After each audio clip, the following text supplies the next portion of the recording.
નમસ્કાર, YNN ન્યૂઝમાં આપનું સ્વાગત છે। સમાચારમાં વાત કરીએ તો વડોદરા શહેરમાં આયોજિત પ્રદેશ અધ્યક્ષ જગદીશ વિશ્વકર્માની ઉપસ્થિતિમાં સંવિધાન હત્યા દિવસ નિમિત્તે વડોદરા શહેર ભાજપ દ્વારા કાર્યક્રમ યોજવામાં આવ્યો છે। વડોદરા શહેરના પ્રવાસે રહેલા ભાજપ પ્રદેશ અધ્યક્ષ જગદીશ વિશ્વકર્માની ઉપસ્થિતિમાં શહેરના પંડિત દીનદયાળ ઉપાધ્યાય નગરગૃહ ખાતે સંવિધાન હત્યા દિવસ નિમિત્તે કાર્યક્રમનું આયોજન કરવામાં આવ્યું હતું। કાર્યક્રમ દરમિયાન મહાનુભાવોની ઉપસ્થિતિમાં ખાસ પ્રદર્શનીનું રિબિન કાપીને ઉદ્ઘાટન કરવામાં આવ્યું હતું। આ પ્રસંગે દેશના લોકશાહી મૂલ્યો, બંધારણની મહત્તા અને ઇમરજન્સી સમયગાળાના સંદર્ભોને યાદ કરવામાં આવ્યા હતા।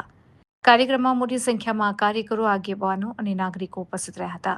પ્રદર્શનીમાં તે સમયના ઐતિહાસિક દસ્તાવેજો, તસવીરો અને માહિતીસભર રજૂઆતો દ્વારા ઇમરજન્સી કાળના પ્રસંગોને રજૂ કરવામાં આવ્યા હતા। રિપોર્ટર રાહુલ રાજપૂત। આજે ભારતીય જનતા પાર્ટી વડોદરા મહાનગર દ્વારા સંવિધાન હત્યા દિવસ કાર્યક્રમ આયોજિત કરવામાં આવ્યો હતો। આ એવો એક કાળો અધ્યાય હતો, આપણો એક એવો કલંકિત ઇતિહાસ જેને વારંવાર યાદ કરવાની જરૂર છે કે જેથી કરીને ભવિષ્યમાં કોઈ આપણા બંધારણની હત્યા કરવાનો પ્રયત્ન ના કરે। 1975ની 25 જૂનની રાત્રે જે પ્રકારનો આ કાયદો અને જે પ્રકારનું આ એક પ્રકારનું સંવિધાનની હત્યા કરવામાં આવી હતી કોંગ્રેસની સરકાર દ્વારા, એ વખતે માન્ય પ્રધાનમંત્રી જે ઇન્દિરા ગાંધીજી હતા એમના દ્વારા, અને ખાલી બંધારણની હત્યા એટલું જ નહીં પણ અમાનુષી અત્યાચાર, કેટલાય પત્રકાર મિત્રો, લગભગ 7,000થી વધુ મીડિયા કર્મીઓ ભારત વર્ષમાં જેલની અંદર નાખવામાં આવ્યા હતા। બંધારણના જે સ્તંભ કહેવાય છે એવું મીડિયાને ખતમ કરવાનો પ્રયત્ન થયો। એ જ પ્રમાણે 1 લાખથી વધુ લોકોને જેમને પણ અવાજ સામે ઉઠાવ્યો સરકારની, એ સૌને જેલના સળિયાની પાછળ ધકેલવામાં આવે। એટલું જ નહીં, ખૂબ પ્રકારના અત્યાચારો, જેવી રીતે આપણે કહીએ કે અંગ્રેજોના સમયમાં અત્યાચારો થતા હતા, મુગલોના સમયમાં થતા હતા, એ જ પ્રમાણે ઇન્દિરા ગાંધીની સરકારે અત્યાચારો કર્યા હતા। આને યાદ રાખવો ખૂબ જરૂરી છે।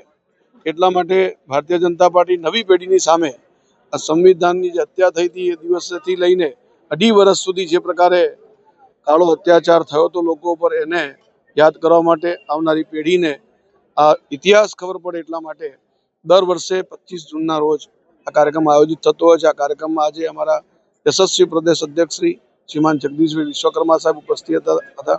એ જ પ્રમાણે અમારા જીતેન્દ્રસિંહજી ચૌહાણ જે પ્રદેશના મહામંત્રીશ્રી છે, પ્રભારી છે, એ પણ ઉપસ્થિત હતા। અનેક મહાનુભાવો ઉપસ્થિત હતા। આ કાર્યક્રમમાં મીસાવાસીઓનું, એટલે કે જેમને જેલવાસ ભોગ્યો છે એવા 8 જિલ્લામાંથી જે કાર્યકર્તાઓ આવ્યા હતા, સૌનું સન્માન પણ કરવામાં આવ્યું, કારણ કે એમને પોતે આ કાયદાનું સામે વિરોધ ઉઠાવ્યો હતો અને જેલમાં ગયા હતા। સૌનું સન્માન પણ આ કાર્યક્રમમાં કરવામાં આવ્યું છે। કાર્યકર્તાઓ ખૂબ મોટી સંખ્યામાં આ કાર્યક્રમમાં ઉપસ્થિત રહ્યા હતા અને દર વર્ષે આ કાર્યક્રમનું આયોજન ભારતીય જનતા પાર્ટી કરતી રહેતી। પ્રદર્શની કરવામાં આવી છે, કેટલા દિવસ રહેશે આમ નાગરિક? Subscribe now and press the bell icon. Never miss an update.